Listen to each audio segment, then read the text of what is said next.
is wanted to bring attention to this issue because it is so vitally important to individuals. It's kind of an invisible problem until it's not. And so this is a great opportunity for us to learn and to grow, thanks to the expertise of these individuals behind me here.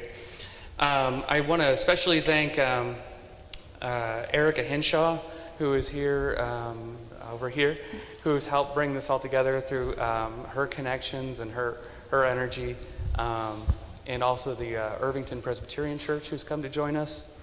Yeah.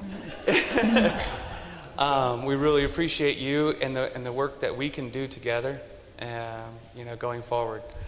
I thought we might begin in prayer. Dear God, bring the Holy Spirit upon us. Help us to do your work, not only with our minds and with our hands, but especially with our hearts. Not only today, but in days going forward. In your name we pray. Amen. All right. So, first thing first, we do some introductions. Who are you? What's your relevant experience? Because you have a lot of experiences, but most relevant. And then pronouns, so we know who we're all talking with. I'm Rob Bindewald. I'm part of the social justice ministry, and I use he, him. Hey, I'm Wild Style. My pronouns are he, him. I am part of the Learning Tree, which is a asset-based community development organization, which basically means that we go around and actually talk to our neighbors and get to know them and their gifts and talents. I also am an ambassador for the Central Indiana Community Foundation, and I do a little bit of everything, photography, writing, music, roller skating, everything that can make you happy. I'm Andy Beck, he, him pronouns. That's Max Beck back there in the background. Thank you, Max, for being here. I'm a part-time Learning Tree affiliate. I'm not sure about the label there. Founding member of a housing advocacy group called Homes for All Indy, which is a program of Kepra Institute. And my recent work is I have a contract with the city. I'm program manager of the city's tenant advocate program. Hi, good morning. Britt Red. I use they, them pronouns. I'm the principal planner for land use strategy for the Department of Metropolitan Development. I work with our different divisions and partners across the city when it comes to land use regulation and ensuring that the different development that happens across the city aligns with our policy goals. I'm also one of the founding members of Black Space Indianapolis, which is a urbanist collective focused on advancing racial equity in the built environment. I'm Rebecca Berfinger, she, her pronouns. I'm an attorney, journalist, and adjunct professor of various things and stuff. And my connection to this is I'm a volunteer, well, not a volunteer, but I'm a contractor with the Fast Track Facilitation Program that the Supreme Court does as a way to connect landlords and tenants to come to resolutions. And I have thoughts about that. I'll have to be careful how many thoughts I share. But I think this is a safe space to share my personal thoughts about it. And that's why I'm here. And just a quick check on technology. Are we sounding okay up there? It sounds very echoey over here. Are we all right? No, we're not all right. Are we very echoey? Should I put this closer? Okay. I wonder if you could each tell me a little bit more about the work that you do here in the community, and maybe speak to why you do it. Why are you involved in Indianapolis housing? Whoever wants to start can start. Okay, I guess I'll go. So I am, very involved in my community as far as getting to know my neighbors. But when you get to know their gifts and talents, you also get to know the things that they're lacking as well. Though that's not what I'm there for, but you find that out that housing is one of the biggest issues I believe facing Indianapolis. Period. I've dealt with so many situations like right on my block where people were living in squalor, but paying rent that was comparable to something that they should have been living up north, in a nice apartment with a garage, and they're living in a house with leaks and mold and rodents and pests and everything else. One particular story, at one point my next door neighbor, the house next to me had been abandoned for over a decade, and somebody bought it and they renovated it. And since I live next door and I know a little bit about construction and renovation, I realized what was going on, and it was just surface level. They didn't even put a house wrap on it. They didn't do anything. So the first person moves in, and it was the early summer, and the landlord hadn't quite finished the renovations, but he promised he would put the furnace in. And it gets to be about October, and he's been calling and pestering the landlord, and there's still no furnace. And finally, the landlord just drops the furnace onto the porch for him for the tenant to install himself. And he was going to go do it, and then he paid somebody, and they came down there and discovered there was no ductwork or any type of other infrastructure to even put the furnace in. And then he ends up, his situation changes. His mother gets out of prison, but she is going through chemotherapy, so she ends up living there, and they run up the electric bill because there is no furnace. And I remember having to stretch an extension cord from my house to theirs when the IPL shut off the power. And this was one of the many situations that of housing, just from the landlords doing things to people not being able to buy housing and not have equitable access. And so, with me and Andy have been friends for years, and he had stumbled on to this Homes for All campaign, that housing is a human right, and that's one of the big things that I took up the mantle on and even wrote articles about. Rebecca, that sounds a little bit like some of the stories you were telling me with tenants dealing with shifty landlords. It's very common. I had a case, it was like one of the first cases I had as a solo attorney several years ago, and it really just opened my eyes to how bad it could be. And like, it was very similar, only it involved like toilets, where like the landlord dropped off a toilet, said she was going to fix it, exchange it, never happened. That went on for like months and months. And the clients I represented were the tenants in that case. And when we took it to the judge, he's just like, well, why didn't you just move? Was kind of like the overall, that was kind of the overall theme. And my client's like, I don't have first month, last month security deposit to move into a new place. And even if I could, I'm not going to find housing that's this low cost. And she's since like moved on and has a better life and got educated and whatever. So she's got, and even in the time, like, so they ended up moving out before we even got to court. And then you get into the court situation, which I don't want to go on too much about that because I don't want to take up too much time. But basically, once that eviction notice is, like, once that case is filed, that follows you forever.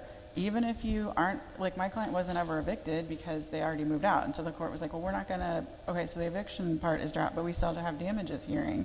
And that part lasted a while because I was personally, and the client were so personally upset, and it was an early case for me. So maybe looking back, I wouldn't have done this today, a few years later, but I, like, appealed it. Like, because I was like, you shouldn't be paying damages on a place where you thought for several months they were going to fix this toilet, and that's why you stayed and you trusted your landlord because you had a previous landlord-tenant relationship from previous rental properties.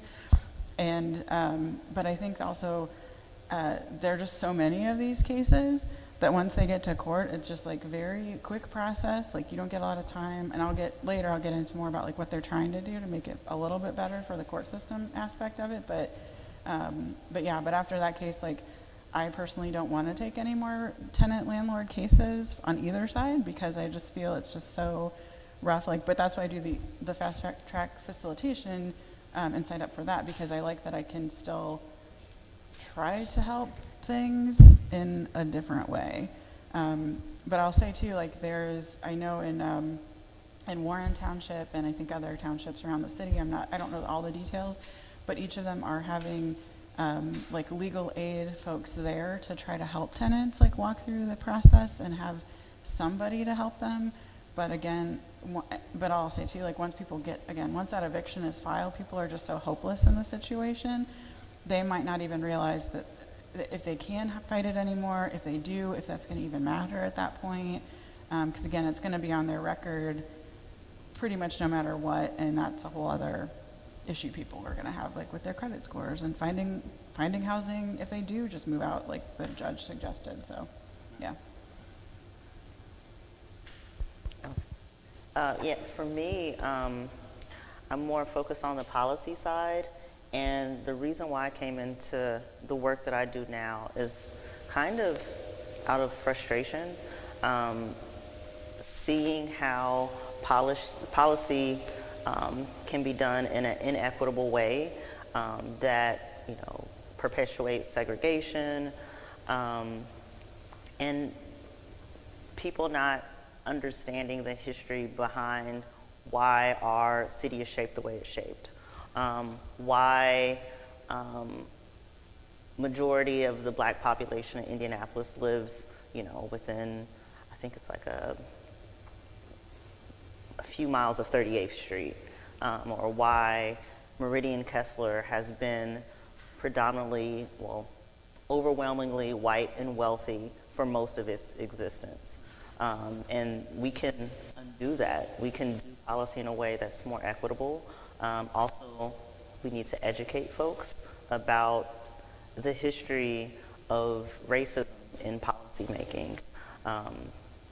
Unfortunately, we have policy that dates back, since the founding of Indianapolis, but one historical point that really sticks out is the role of the Ku Klux Klan in shaping our policy.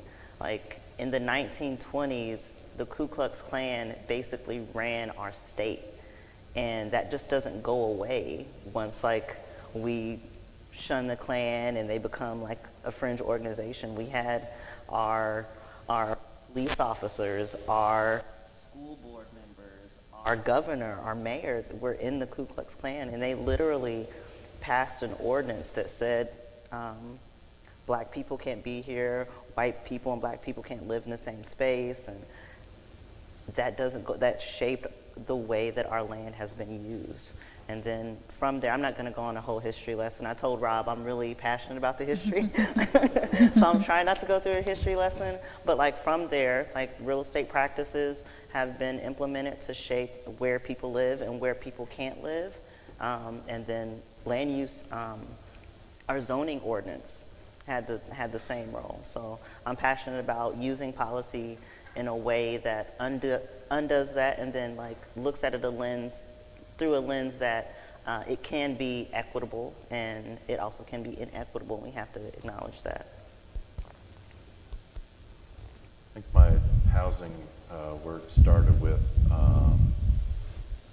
trying to shift the implementation of affordable housing and how that is implemented. I learned about a model called community land trusts,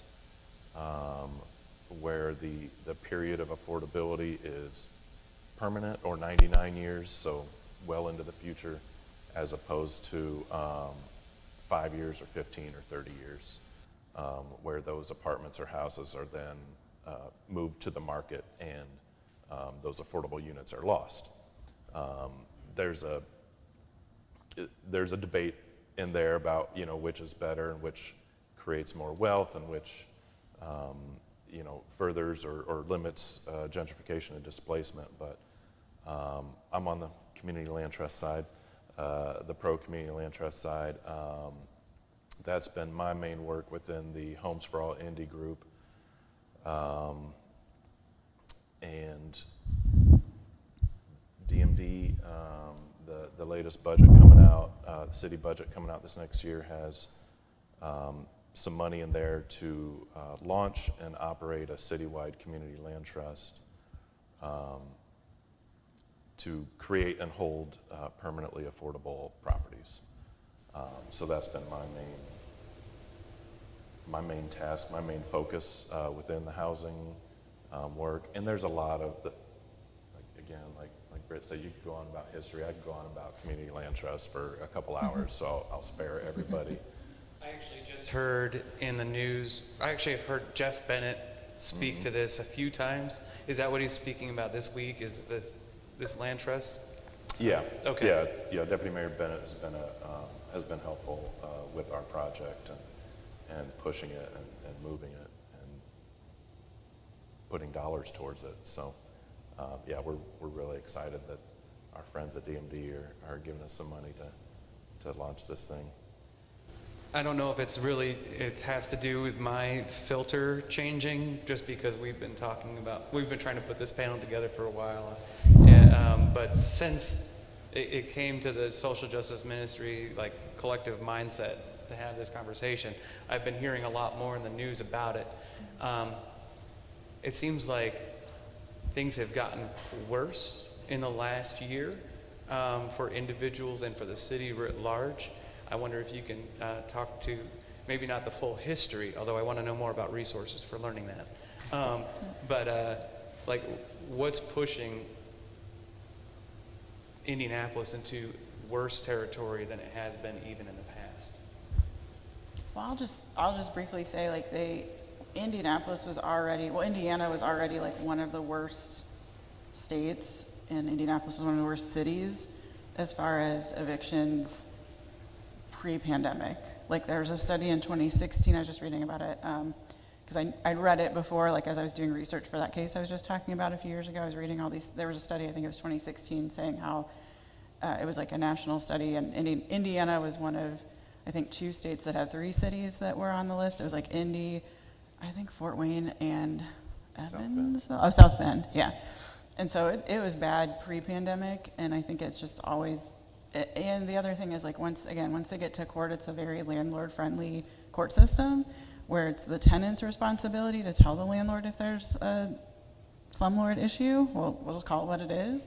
And if they don't put it in writing, and if it's not clear, and they don't put that money into escrow saying that they would pay rent had those issues been fixed, it's not, like, there's very little recourse for tenants once they get to the point it's so bad they can't do anything more.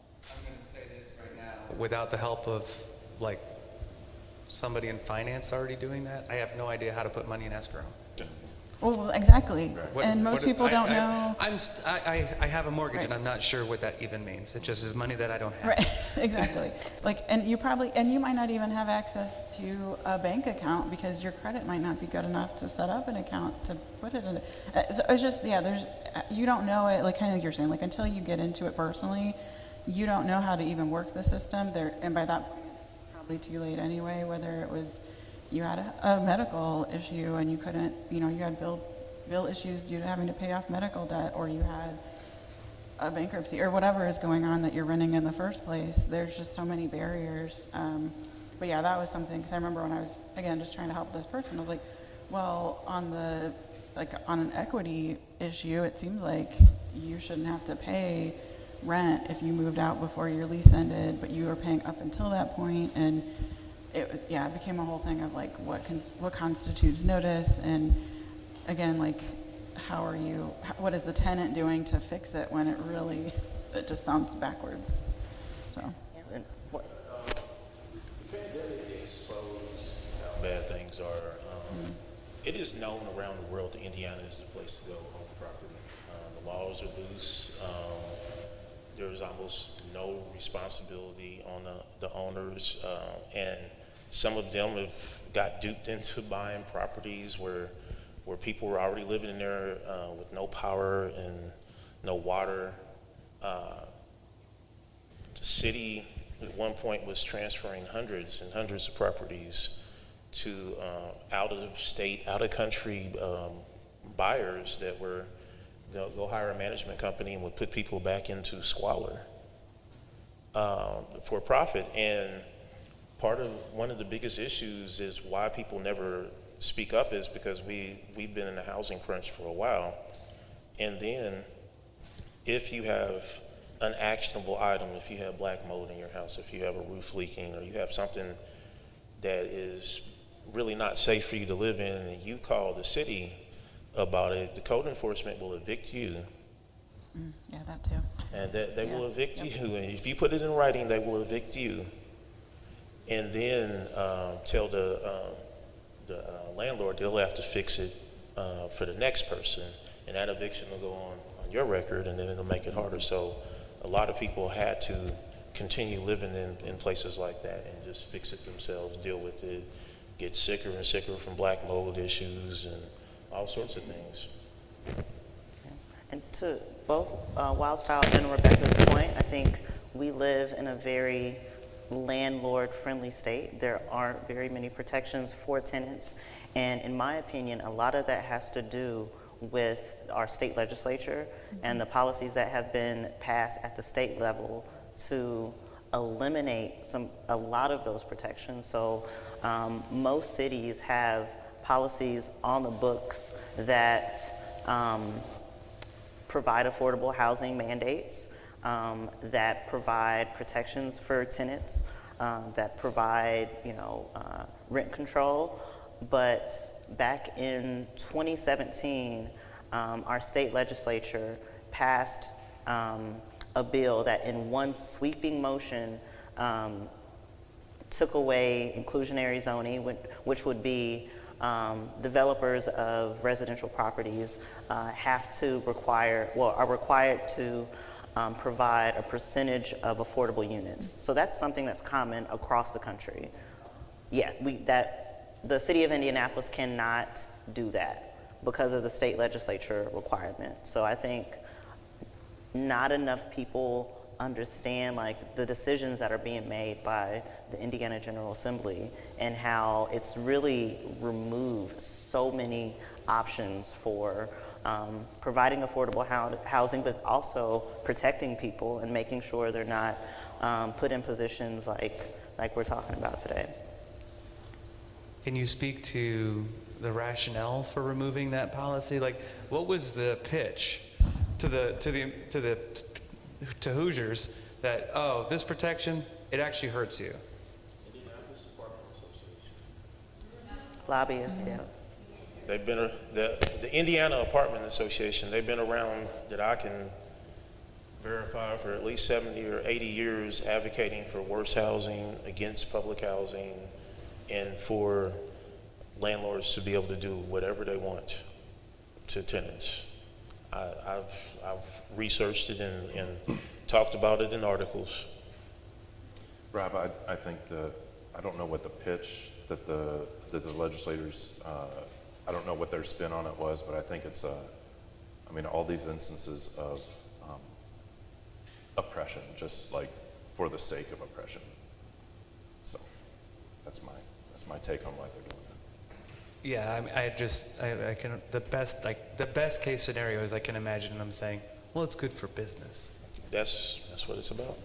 Greed. Or it's bad for business to do the things that we're suggesting, like having these developer mandates.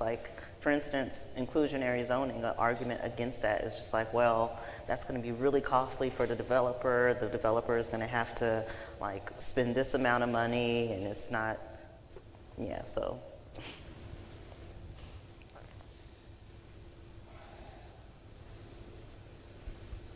So, as I mentioned before, as we were seeing, this is very personal, and it's very systemic, right? There's all these structures working against it, against fair housing. I guess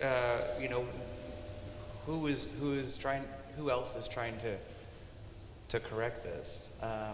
What organizations are you partnering with? What people do you see? How are people fighting back? Or are people fighting back? I mean, obviously, individual tenants, it sounds, so many people are fearful. Who's empowering them?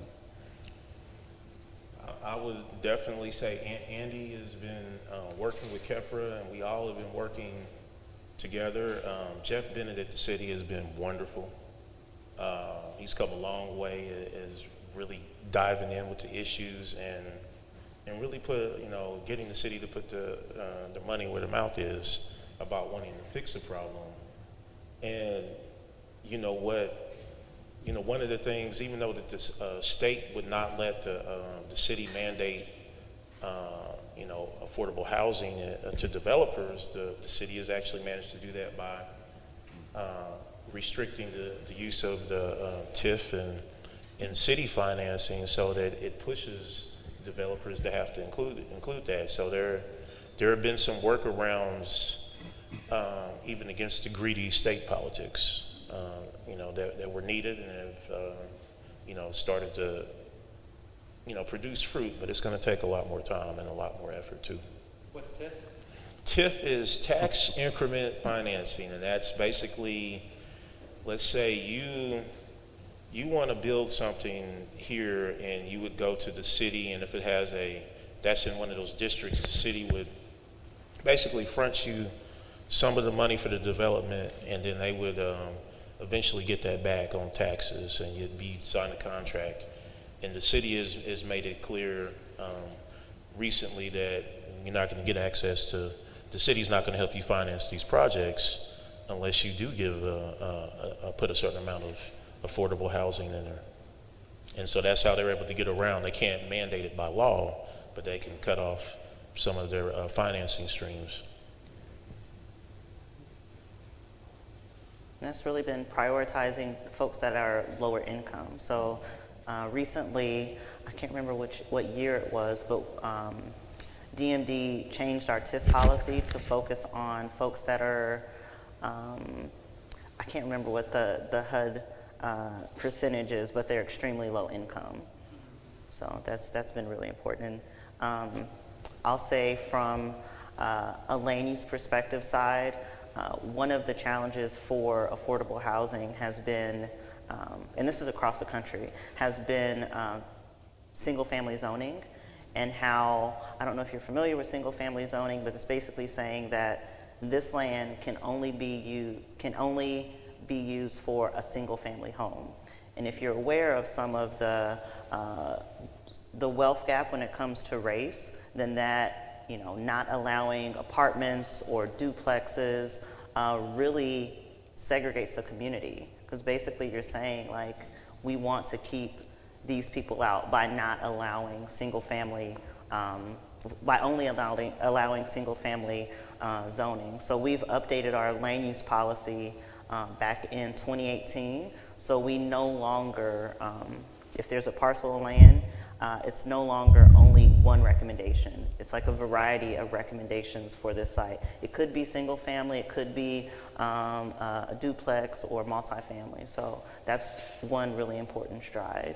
And I also say Fair Housing Center of Central Indiana, they do really important work when it comes to advocating and bringing cases against like folks that are exploiting people. One of the things that they've been exposing is rent-to-own properties. It's kind of a scam, and it's really exploited a lot of people. So I really appreciate the work that Fair Housing of Central Indiana is doing. And Fair Housing just started a lawsuit against a bank. For redlining, yeah. Which, do you remember which bank it was? Don't quote me. I want to say Old National, but don't quote me. Yeah, we're on YouTube, so you don't want to say the wrong bank. Sorry, Old National, if it's not you. Strike that from the record, please. Steve, can you insert some noise on the mics? Yeah, just blank out my face, please. But so Fair Housing has recently opened up a lawsuit against a local bank for racial discrimination. So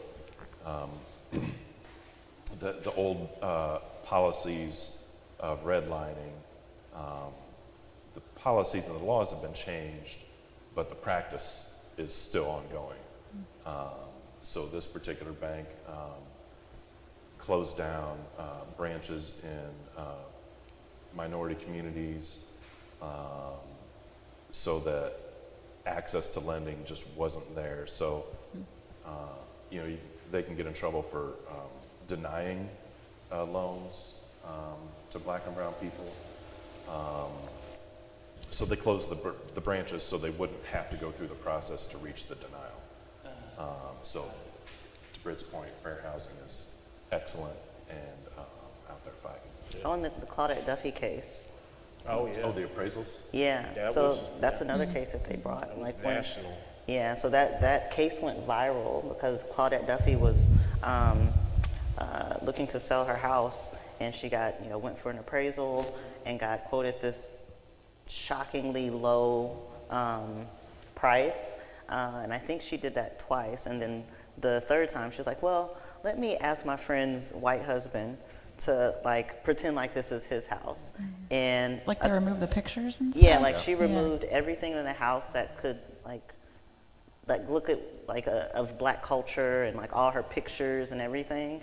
And his yeah, and the appraisal, I think it was $120,000 more. More. And that's a case that Fair Housing Central Indiana is handling. Oh, wow. Okay, I didn't realize that connection.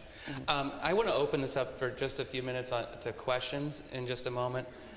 So if you have one already queued up, that's great. Otherwise, I'm giving you a heads up.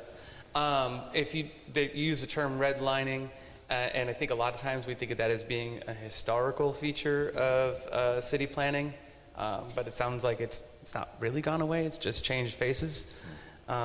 So that's enlightening to me. If you're not familiar with it, go online, spend 5 minutes, you'll be shocked. It's something else.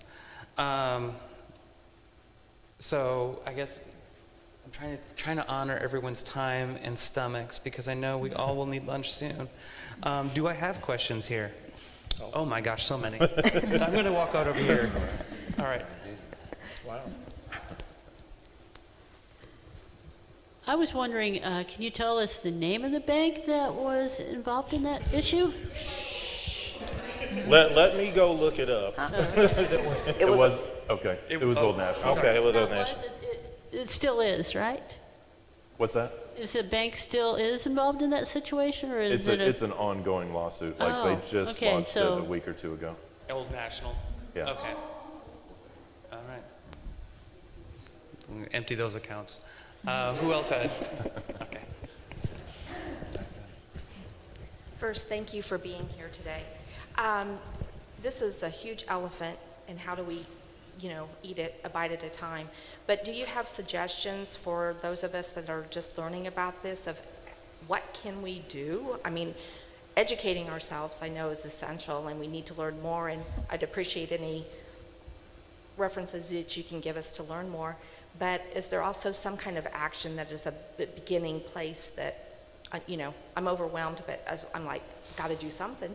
So what would you suggest? I would suggest to be aware of what's going on in your community.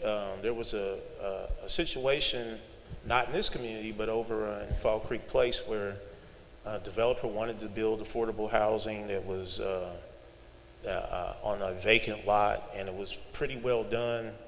And the neighbors, a very small handful of the neighbors, fought and tried to get lawyers and everything. And when that happens in your community, it's helpful. It's going to be helpful for marginalized people that you speak out against those people and speak out for affordable housing and apartments and duplexes in your community if somebody's trying to stop it, because that's the only way that it's going to be able to get through the city, is if the community can rally around what's doing, what's right to fix this problem, instead of people protecting property values over people's lives. I would say look up Homes for All Indy. You can find the website, and there's a sign-up form on the website to get on the mailing list and get involved in one of the steering committees if you would like. Which website again? Homes for All Indy.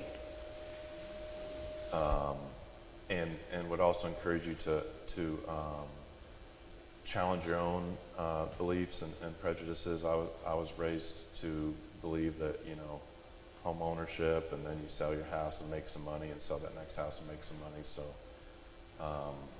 challenge you to explore the housing as a human right perspective, and so should human rights be commoditized, and should anybody be making money off of a human right? And then a lot of times in my conversations across the city and at the neighborhood level, you hear a prejudice against renting neighbors, that they're not involved in the neighborhood, or they're not fixing up their place, or they might move. So I would challenge that prejudice, that kind of classist prejudice, that it's okay to not go to a neighborhood meeting if you don't want to, and that's fine for this person to not do that, or that doesn't create value as a human being to jump through all the hoops to get to home ownership. There's a lot of folks that will never be able to own a home, so challenge that belief that those folks are also valuable humans. And challenge the belief that renters are renters by choice. Mm-hmm. Because that is just simply not the case. We know that redlining still exists in the community. So even there's a lot of people that are renting that probably would own a home if it was accessible to them as well. And even if you don't want to own a home, that you're still a human being. So. And one of my planning friends, Jessica Thorpe, she does this activity sometimes when she is doing community work, and she'll ask, raise your hand if you've ever rented before. Like it's everybody. Like you just don't like immediately go into home ownership. It's just like, if you think of it that way, like if you didn't have that opportunity presented to you, like where would you be? Like if you come from, your parents might have a little bit of money to like help you get started. I don't know. But if someone was advocating against you not having access to this apartment or duplex or whatever, wherever you rent it from, how would that affect the trajectory of your life? You put it at that human level. And to Wildstyle's point, and I think Andy as well, you can advocate for good decision making. And one concrete way that you can do that, has anybody said those? Has anybody seen those orange signs in your neighborhood? Mm-hmm. The orange hearing signs. So those are land use petition signs, and sometimes that could be someone wanting to build an apartment or that sort of thing. So you can participate in that process. And the city of Indianapolis, a few years ago, we started public training to educate people about city planning and how to get involved in those decision-making processes. So we created People's Planning Academy, and we have a bunch of videos on YouTube that you can educate yourself about what does the comprehensive plan process look like, what does it look like when we updated zoning, or how can I speak, be involved in a hearing or speaking at a hearing, that sort of thing. So I'll share those resources with Rob, like the links, but I'm sure if you Google People's Planning Academy, you'll find the list of videos. And then we can put that out through the church newsletter as well, and we'll share that with the Irvington Presbyterian. I was just curious, if you talk about the landlord-tenant relationship, and it seems like you jump from having a problem to filing a lawsuit or getting into a legal situation. Is there any avenue that tenants can take short of that, where there's mediation with a landlord, or an advocate, an advocacy role that kind of can come in and mediate situations, or is it pretty much you have a problem, you file us, in court to do something about it. So I'll say, so right now what's happening is as of November 1st, every case that's filed as an eviction has to go, or has an option of like a pre-eviction option, I guess is what we'll call it. And so basically, if both the landlord and tenant agree to do mediation, they have another, I think like 90 days, or I might be totally wrong on this, so, because it's so brand new, like that's why I'm going from memory on this, but I think that's what happens, is they get like, and if they come to a resolution, one of the options of that resolution could be dismissal. So if they can get it, so they, and we were just talking about this in the break room, like if, or before we came in here, like if they have, if they're in the process of applying for rental aid, then that is something that they can talk about. That has some of other issues I've observed though, as far as I had a case that I helped, or I tried to help mediate, I should say, as a mediator, and they, the tenant was sophisticated enough to figure out the aid situation to get approved, but she still had her landlord who had to sign off on some things, and the landlord didn't sign off on. Okay, I see some nodding, so it's not uncommon. So it was one of those situations. So that was eye-opening for me as well, because I thought, well, this money's available. You think the landlord would just want to take the money that's available from the city and the state and the CDC money, or federal, not CDC, but the COVID CARES money that was coming in for that. And so there are avenues, but for my understanding for now is both parties have to agree to do that process. So it's not enough for just the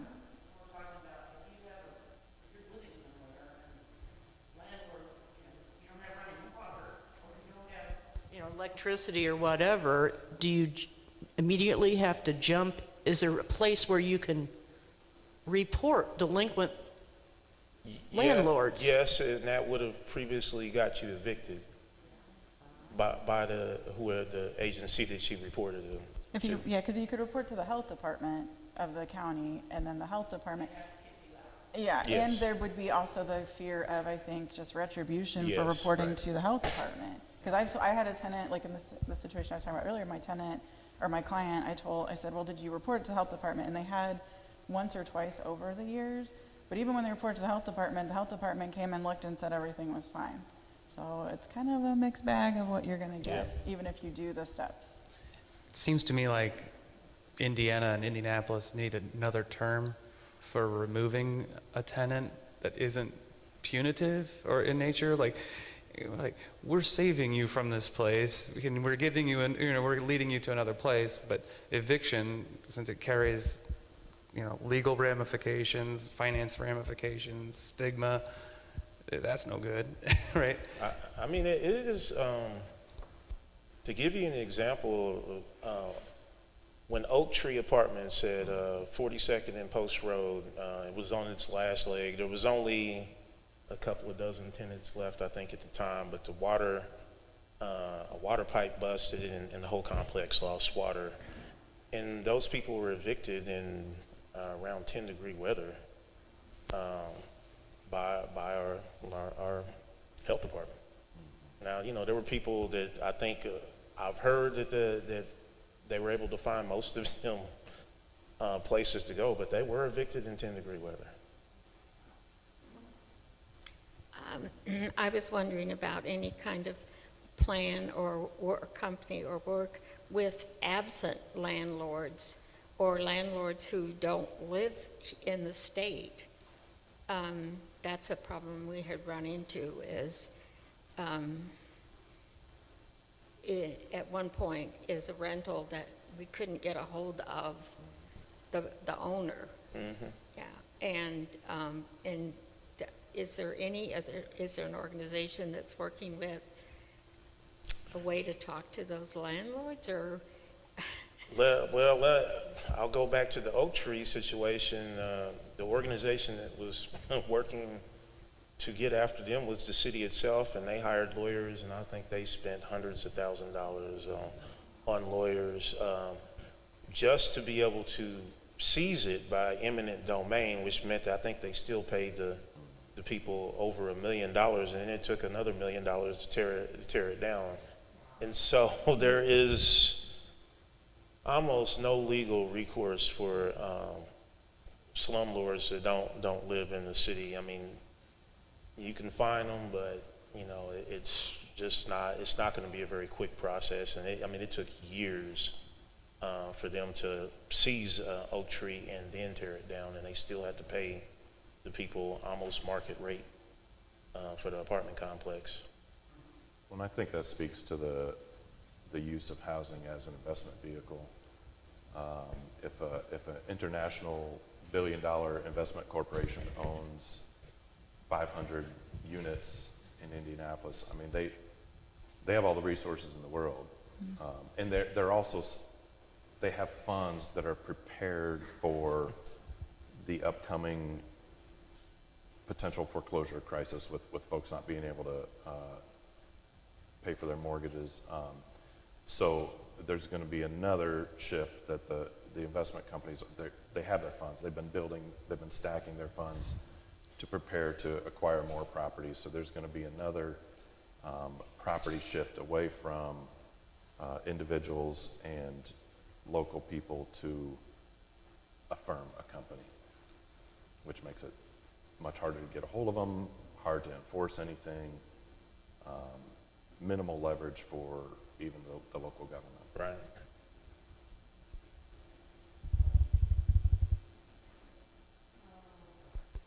Kind of do.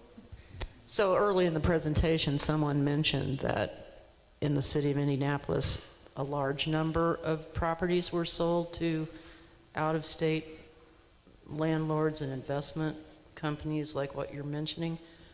I just wonder, does anybody know who's responsible for making those kinds of decisions specifically? What's the position that makes decisions to sell city-owned property to out-of-state landlords or large investment companies like that? So a lot of it went on during the previous administration, but it was the county assessor's office, and they had ended up with a lot of those properties during the mortgage crisis. And they simply were not diligent about who they were selling to. Anybody could buy them, and they were often going out to any and everybody. And this was not just the aberration for that time. This had pretty much kind of been city practice for a long time. The city wants to collect taxes on it, and so they were going to sell it to the highest bidder. And it ended up really costing them more money in terms of the human factor of taking care of people, in terms of, honestly, crime and violence, because when people are stressed to the limit about housing, they don't deal with each other as well. Beyond them, people, robbing and stealing to go try to find money for housing, but they don't deal with each other. You get more domestic violence. You get violence between neighbors and people snapping. And so the city paid for this mistake over and over and over again, and we're paying right now. It has stopped. It has stopped as far as I know. They've been doing a much better job here recently. Not the greatest job ever, but they've been doing a better job than what was going on back then. Because there were, in fact, it ended up becoming a national scandal because what was the guy on Fox and Friends? Ended up getting involved in this, and it was federal charges filed, and they were buying the properties from the city of Indianapolis and then reselling them to investors across the country to get into this program, and they weren't the properties that they thought they were. They were being misled. It was just a big scam going all the way around, and the city suffered, the people. I'd like to ask just about a kind of an east side question. I don't live on the east side. I live out in New Pal. We've got our own development issues. You talk about single family housing and zoning being exclusive. I don't think you could think of a more ready example than maybe New Pal. Man, I haven't seen a new apartment building put up in the 10 years I've lived there, or even a duplex. It's all been single-family homes. And then there's even complaints that, oh, that neighborhood, well, their houses are too close to the street. You're going to put too many houses together. And they're talking about $180,000 houses, and we're like, not good enough. No, let's spread that out. Let's make them more upscale. Yeah, that's another tool. Upscale. Yeah, those are, you're talking about another zoning tool. It's just like you talk about the lot requirements. Like, not only is it a single-family home, but it has to be this big of a lot, you know, for you to build here, or this far setback from the street, which is huge. And like we're talking about issues of class. Yeah, absolutely. But here in Irvington, we see a lot of empty lots, especially in like business use. There's a lot of disuse, right? There's a place that was completely leveled that I don't know if it, you know, it's got to be 100 acres. That probably could be a great neighborhood, but it's just sitting there for a couple of years now. But also we have this historic preservation going on here, and I'm gonna make a few enemies asking the question, but is historic preservation racist? I mean, what are we doing here, Irvington? I'm gonna speak on that. It certainly can be, and it's often been enacted inequitably. I remember I was probably still a teenager, and I used to read the Indy Star, and it was a person in Ransom Place. Ransom Place is a historically black neighborhood off of Indiana Avenue, and they had recently made it a historical neighborhood and everything else, but there was a lady there that she needed windows, and she couldn't afford the new windows to put it back to a historical thing, but she was historical. I mean, I'm like, this had to have been around the late 90s, and she was in her 80s, so we're talking about she had lived in the house 70 years, and she had got it from her family. And so she was historical and could not afford it. And so that sometimes it can be very inequitable, which ends up being racist as well. And then there are typically people with power and money and social capital are the ones that are able to get a designation to protect buildings in their community. And it's often not neighborhoods like, I don't know, the Norwood, which is like in a stone's throw of the new Justice or Injustice Complex center that they're building. But that is, from what I'm learning, is a historically black neighborhood that's been there since right after the Civil War. That the colored regiment made their camp there and never left, is what I'm hearing. And the people there have the pictures and the records to prove most of that, and that is not a historical designated place. So it is often, it's not necessarily intentional, but it often is centered around race and class. Yeah, there's also a really great documentary called Flag Wars that talks about it provides a person's perspective, like how the individuals are affected by historic preservation. And I can't praise that documentary enough to talk about like the decisions that neighbors make, the decisions that cities make, to Wildstyle's point about the requirements that come with historic preservation. So identifying that the neighborhoods that we value is one step, but then also like what comes with historic preservation, like what are those expectations? And a lot of that has to do with like money, like you have to, there are certain standards that come with historic preservation. So like maybe that senior's home that was in a historic district, what could it look like if there were resources at her disposal to help her upkeep her home to the standards of historic preservation? So I think something like that happened in, I want to say Evansville, Illinois. There was a historically black neighborhood there, and just the city itself had basically a reparations fund that amounted to upkeep of homes.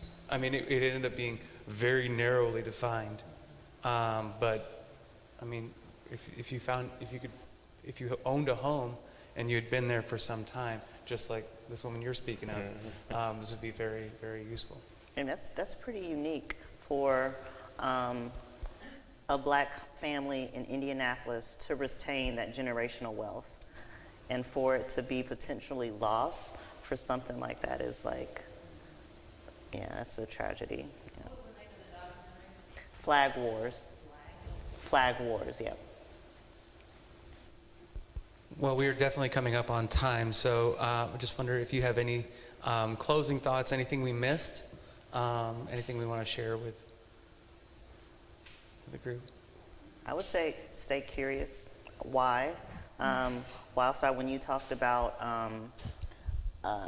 you kind of alluded to the symptoms. So like people get kind of outraged about like, oh, crime has gone up and that sort of thing. Well, why? Mm-hmm. Like if you remove housing options, then that's when desperation kicks in. So it's not as simple as, well, we don't need to go into the criminal justice system, but just asking why. Yeah, we'd have to have a whole nother panel.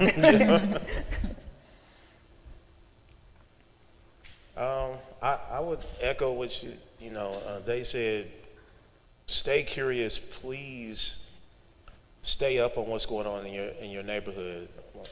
Even myself, my parents ended up being homeowners, and this was actually thanks to my grandfather being able to give them a loan off the books, because if they'd been on the books, they wouldn't have been able to get the loan. But that's a whole nother story. But they were able to become homeowners because of that. And I was always taught that, okay, you buy a house and you worry about that, you make sure that your property values are going up and everything, and that makes you not worry about everybody else. It makes you fight or turn your nose up that there's even an apartment complex that's coming up near you. Oh, that's going to lower my property values and all of this stuff. Well, enough of that has put us where we are. Everybody thinking about themselves. It's like it's not enough that you have a beautiful, safe house, but now you have to make sure that it's going up like exponentially in value, because you might want to sell it and make money, but we're going to deprive everybody else of an ability to have housing. And so please, in your community, stay up on that and be the people, people that want to stop all of that. They're called not in my backyards. Mm-hmm. You need to, if you want to help, embrace yes in my backyards. You have to be the counter to those people that are like, no, I think that we'll be okay, that maybe our property values don't need to go up another 50,000 in a couple of years. Maybe other people ought to be able to have denser housing within a quarter of a mile of the greatness that we're living. Yeah, I think to that point, people over property. I'm a big fan of architecture and spaces, and but the priority should be the people that are using those spaces that are in those buildings. And if you have a relationship with a counselor or a county counselor or anybody that has some influence, encourage them to spend $100 million more on affordable housing, on permanently affordable housing for very low-income folks, because it's a budget choice. Yeah. Of where we're spending our money. You can put it in police, men with guns, or you can put it in housing. Yeah. I can't remember who said this, but someone once said budgets are moral documents. Mm-hmm. Where your morals are. And I think I would just add, they've covered it all, but I would just add to you, everybody in here is clearly curious and interested and want to know more. And I think too, just to maybe kind of add to everything we've been saying today, if you're talking to people that don't quite get it, maybe remind them, we're not just talking about adults, we're talking about like children and families. Like, we're talking about people that have like, or maybe even like they're taking care of their parents or grandparents. Like, these aren't like, and especially right now, like, yeah, with the housing crunch and like families moving into other families' homes, like some of the numbers I think don't even quite reflect like the so-called like couch surfers or people that normally would have lived independently of each other's family situations if times were a little bit better or they could find housing that would be appropriate. So that would be, so it's okay to pull on those heartstrings a little bit sometimes if you're if you're just trying to get the point across. But again, I'm sure everyone in here, you wouldn't be here today for this discussion if you weren't already obviously in kind of in the same corner we're in. But yeah, that's all I'd really add to that. Well, folks, thank you again for being here and being online. Irvington Presbyterian, we love and appreciate you. Rebecca, Britt, Andy, Wildstyle, thank you so much for sharing your expertise and your heart's work. We're very grateful for you and hope to see more from you. Thank you. All right? Thank you. Let's give them a hand.